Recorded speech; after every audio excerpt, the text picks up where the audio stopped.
As Khamzat versus Dricus Du Plessis is approaching, I'm starting to notice a habit for the people picking Dricus Du Plessis to win. And the habit is, dude, after that first round, dude, it's cowabunga time for us, dude. We're going surfing. We're going to fucking have a gnarly performance. The underestimation of Khamzat Chimaev and his cardio is almost absurd, almost disgusting, and almost disrespectful to Khamzat Chimaev, guys. I got to be transparent. You know what I'm saying? Along with that, I've always heard stuff about Dricus is also too big. He's too strong. We're going to talk about that a little bit later because they just had their first interaction. I'll talk about that a little bit in this video. But this video, I really want to address the biggest point, which is Khamzat Chimaev and his cardio. Now, Khamzat Chimaev in his UFC fights, from what we've seen, it's easy to critique him off his cardio more so than anything because everywhere else he looks pretty solid. You know, he has power in his hands. His grappling is second to none. Literally second to none. Like crazy grappling. So what people do look at is his cardio. His cardio sucks, Kenny. Look at him in the Burns fight. Look at him in the Usman fight. One thing I actually don't understand is why people bring up the Burns fight to negatively talk about his cardio. Because it lets me know 90% of people who bring up the Burns fight actually didn't watch the Burns fight. And they didn't watch the third round. If you actually watch back the third round, he was actually walking Burns down the entirety of that round while Burns was retreating and trying to like land an overhand and retreat. And Khamzat was the one bringing the pace. If you don't believe me, watch back the third round. You're going to come back to this video like, wait, why were people talking about the Burns fight? I really believe they just talked about the Burns fight is because before that fight, he didn't look human. Going through there, run through everyone, he looked human for the first time. So they kind of just blame it on the cardio. The Usman fight, I'll be real. His cardio didn't look bad, but it wasn't as fast paced as it was in the first round. Now, I'm saying this because Khamzat Chimaev has such a great first round that by default, he's a human being and he will slow down. Now, people take his slowing down as he has no cardio. Dude, he has no cardio. He's slowing down.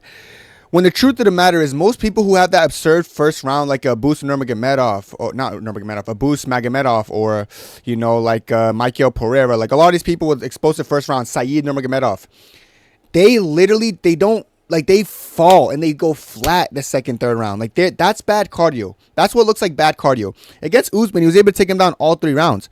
You know, even control him for a good amount of that third round. Someone with bad cardio can't do that. But I do understand why you're pointing at him having bad cardio because you're so used to him going at a crazy pace. Now, let me tell you guys something there. His cardio since those fights, from what I've been hearing across the world, and I'm going to show you guys too what his training partners are saying, what people are saying about his new coach, because everyone knows his cardio coach by now. If you don't, you're going to know him after this video.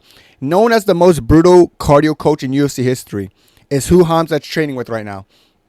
And people who train with the guy or have seen Khamzat train, they talk about how almost ungodly or like unworldly his cardio really is. So the people actually saying he has bad cardio, it's so weird that the fans are saying one thing, but the people who train with him, fighters who just train with the same cardio coach are like, dude, his cardio isn't normal. It's out of this world. It's almost abnormal. And I've seen him do like these grappling matches with some of these high-level grapplers, and he doesn't get tired. But people who don't see that, they're not going to want to address it. But I'm going to show you guys this video. I'm going to show you guys a video about how people talk about Khamzat and specifically his cardio coach, because this cardio coach is really good. All right, first voice you're going to hear is Daniel Cormier, and look what he has to say about his cardio coach. But he's going to Chicago. I saw him training with Coach Calavita in the garage down in Los Angeles. And if you're training with that man, there is nothing wrong with you.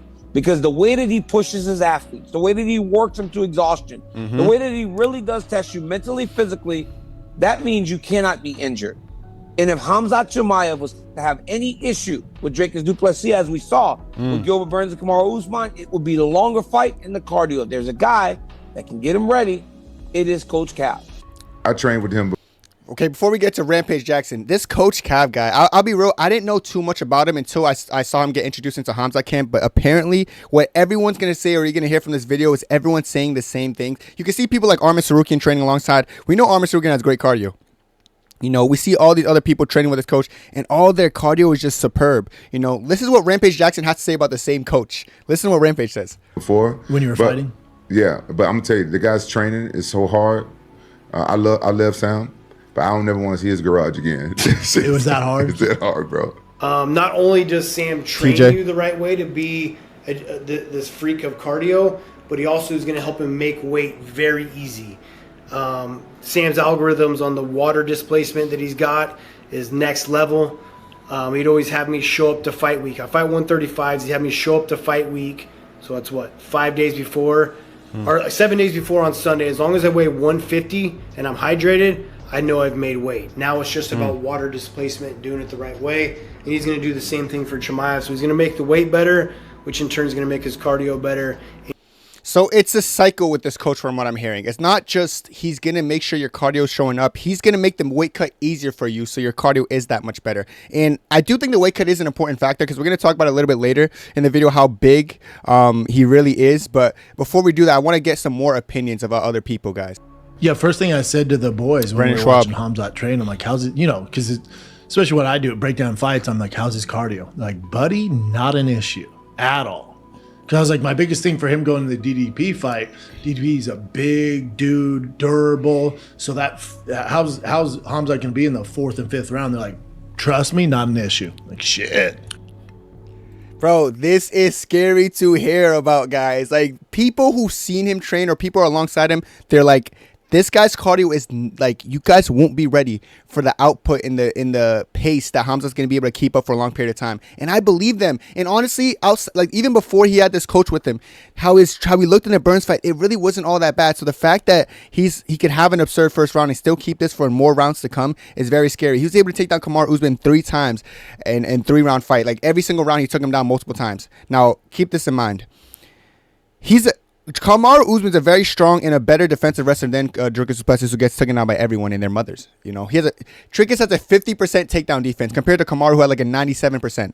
That's not, those aren't the same. Those just aren't the same scenarios. Dricus gets taken down by damn near all his opponents. He's going to go in and get someone like Khamzat Chimaev, who could take him down, not just for round 1, round 2, and round 3. And even for Dricus to get out of round 1, it's going to be a work in itself. It's going to be too hard to deal with in itself. People got to understand that if you're picking Dricus because you're hoping that Khamzat fatigues, good luck to you. Good luck to him fatiguing. I gotta be real. Good luck to him fatiguing because you guys are banking on something that isn't as likely as you might think it is. Lastly, we're going to listen to Bear, and we're also going to listen to Armin Saruki and what they have to say about this coach and about Khamzat in general after the first round narrative. Because the whole narrative, if you're picking Dricus, you're probably like, after the first round, it's over, dude. Cowabunga time, dude. After the first round, dude, is raps, man. Yeah, dude, gnarliness. So listen to other people who've actually trained alongside him and seen what they've seen. Just listen to what Bear says and listen to what Armin says. Everybody on the internet talking about if DDP doesn't get finished in the first round, it's going to be hard for Khamzat. And they said that if Khamzat can obviously win, he's going to win in the first round. Me personally, I think Khamzat could kill him in any round. I think Khamzat's the most explosive fighter in the UFC. He does every fight the almost same things, and he's not going to change anything. DDP thinks that Khamzat not going to take him down. He said he'll give him. I saw on Twitter. That's funny. Dricus said he'll give him 10,000 for every time he's able to take. I'm not gonna lie, this is instigation because I do not remember Dricus saying this. Him down. If he's really thinks like he's gonna pay his 10,000, he's not gonna make money from that fight. He's gotta give all his money to Khamzat. So point being said, guys, if you are picking Dricus, because yeah, dude, the cardio advantage too much. just don't do it. You're gonna make yourself look a little bit dumber than you need to look. You know what I'm saying? And another thing that points to this, you'd be like, especially because Dricus is bigger and stronger and better looking and just cooler, man. He's South African. I never said that. South African ass dude. Let me say something about this. I've said before in my videos, I think Khamzat will be bigger. And every time I say that, people are like, dude, you don't know you're talking about Khamzat. DDP is a 230, cuts down. They faced off today for the first time, and I already did a little breakdown, but I'll do another one, like something similar, nothing crazy, but I really just want to look at the size comparison between the two. Of course, angles matter. People are going to talk about, oh, it's the angles, he's not that big. But Khamzat is literally like a 6'4" middleweight who claims he's like 6'3", 6'2". Like, because what, Dricus is like 6'1" or something, 6'2"? Look at them. So obviously initially Dricus immediately, once he looks eye contact, look how Dricus is scared and puts his hand out. As a champion, you're not supposed to do this. I already made a whole breakdown on it on my Twitter and on my members only thing, but I'll tell you guys here, he's putting his hands out, he's nervous. He made eye contact with Khamzat. He's like, oh fuck, I'm gonna put my hands out first. This is a nervous energy already. They shake hands. The size difference, dude. The size difference. You know what I think Khamzat, I always told you guys, I think Khamzat has a big old back. You can literally see the back muscles like fucking protruding out of him, you know? And then Dricus is a thick guy. I think Dricus has a lot of the weight in his legs sometimes. You can see his quads are pretty solid. But Khamzat doesn't have as big as, like, his legs aren't as big, but his back and his back and kind of like his lower back, that's so heavy, and that's what makes him so strong, that when he gets a squeeze in a dart stroke or something, you see the fucking back veins and muscles just popping out of him. And that's what makes it easier to control people. When you have a heavy back and you keep your hips heavy, because he has heavy hips as well, you know, and you keep the pressure on the top half of his body when he's like going for a submission or arm triangle or anything, that's what makes you so strong and so good at controlling people. So Dricus might have tree trunk legs, but as far as like who's bigger, I would actually say Khamzat's a bigger guy, not just the angle, just because in general. Yeah, you too, bro. You too, bro. Let me just start sucking your dick. You probably want to kiss him too. Shiba. Look how friendly you are. Oh, yeah, buddy, dude. Tapping him. Look at, like, I just want to break down everything, guys. Like, I just want to show you guys he's nervous. He immediately shakes. Look at, immediately make eye contact. Dricus already puts his hand out. That's nervous energy 1. He shakes his hand. Look how he's, like, shaking his hand. Like, yeah, man. It's all love, dude. Yeah. Look at his head. Nodding his head. Nod again. Nod again. He said, you too and you too, bro. He didn't even make sense. He said, you too and you too, bro. Listen to Dricus. You too and you too, bro. You too and you too, bro. You too and you too, bro. Stuttering, repeating the same words over and over again. Hey, Shiba. And then, like, giving him a little pat and, like, rubbing. This is not, and people say, nah, dude, he's trying to measure the range. No, he's trying, first of all, I think, one, he's surprised about how big Khamzat really is. So he's like, what the fuck? But I really think this is just, like, a friendly pat just to show him respect, because he's being so submissive like a female right now. So. Yeah, you too and you too, bro. Good weekend, man. See you on Fight Night, man. It's going to be a good one. Let's do it. See you on Fight Night, man. It's going to be a good one. Let's do it. He even winks at him. Let's do it. Let's do it. Man, like, I'm not trying to say he's nervous, but I really don't think he expected Khamzat to be as big as he really is. You know what I'm saying? So let me just say this, guys. If you're going to the fight feeling like Dricus is going to be bigger and stronger, erase that memory. If you feel like Khamzat can have no cardio, erase that memory. The truth of the matter is there's a very likely chance that we're going to be hearing Anu. And some people don't want to hear this, but you like or you don't like.